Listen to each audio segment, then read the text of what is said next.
Between 1800 and 1900, American settlers hunted bison with a seemingly unquenchable thirst for their blood.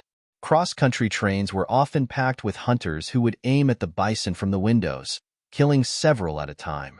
Once the bison were down, the hunters would get out, skin them, and cut out their tongues. The remains of the bison were left to decompose in the hot sun. From 1872 to 1874, one railroad business shipped 500,000 bison hides east. This massive slaughter almost wiped out the bison population. Their numbers dwindled to mere hundreds from what was estimated to be between 30 to 60 million.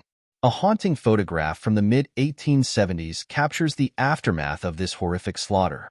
It shows a mountain of bison skulls in the Midwest, a grim reminder of the devastation.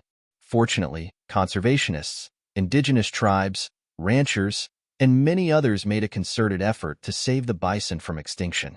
Thanks to their hard work, there are now an estimated 500,000 bison in the United States. This story is a powerful reminder of how human actions can nearly destroy a species, but also how dedicated efforts can bring them back from the brink of extinction. Today, the bison stands as a symbol of resilience and the importance of conservation. In South Sulawesi, Indonesia, there is an ethnic group called the Toraja who practice animism. They believe that non-human entities, including animals, plants, and even sometimes inanimate objects, possess a spirit. One of the most important aspects of their culture is their intricate funeral rites. These events are not only a time for families to come together, but also an opportunity for the entire village to participate, reaffirming their commitment to ancient beliefs and traditions. These funeral ceremonies are elaborate and can last several days, as many rituals must be performed. Since the average Torajan family often cannot afford the funeral costs immediately, it sometimes takes months or even years before the ceremonies can be held. During this waiting period, the deceased is embalmed and kept under the same roof as their family. When the time finally comes for the funeral, the deceased is placed in a beautiful coffin and either interred in a cave or suspended from a cliff.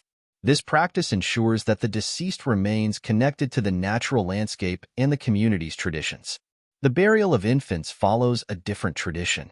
If a baby dies before they start teething, their remains are wrapped in cloth and placed inside a hollowed-out space in a tree trunk. The gap is then covered with palm fiber and sealed. As the tree heals and grows, it is believed that the child's spirit becomes one with the tree, symbolizing their absorption into the natural world. The Toraja's unique funeral practices highlight their deep respect for the spirits they believe inhabit the world around them, and their ceremonies ensure that their loved ones are honored in a meaningful way. These traditions have been passed down through generations, keeping the Toraja's cultural heritage alive and vibrant. At first glance, this photo looks like an ordinary American class photo. But if you look closely at the two boys in the upper left-hand corner pretending to shoot imaginary guns at the camera, you realize it's Eric Harris and Dylan Klebold. A few weeks after this photo was taken at Columbine High School in 1999, Harris and Klebold executed a terrible plan they had been preparing for over a year. The two seniors placed bombs in the cafeteria and in their cars in the school parking lot. Although the bombs failed to detonate, the boys moved forward with their attack, shooting and killing 12 students and one teacher. They also shot and injured 21 more people, while 3 others were hurt trying to escape the chaos. After the attack, Harris and Klebold took their own lives in the school library. It was later revealed that the shooters had hoped their massacre would result in more deaths than the Oklahoma City bombing, showing the depth of their dark intentions.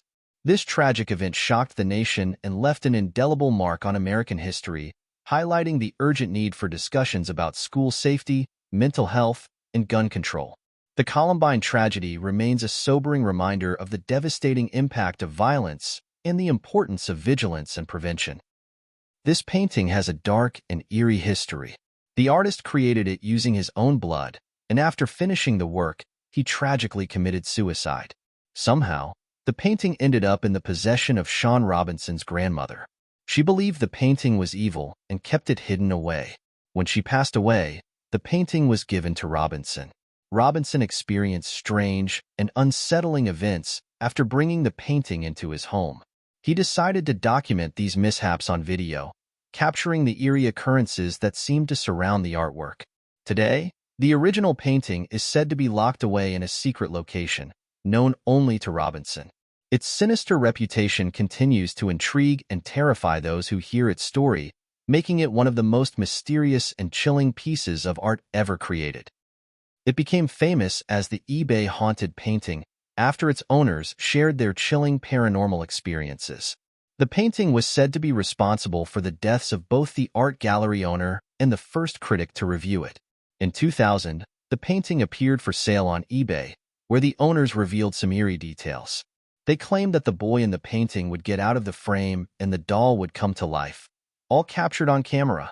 This bizarre and frightening account quickly caught the attention of many, making the eBay haunted painting a notorious and mysterious piece of art that continues to intrigue and scare those who hear its story.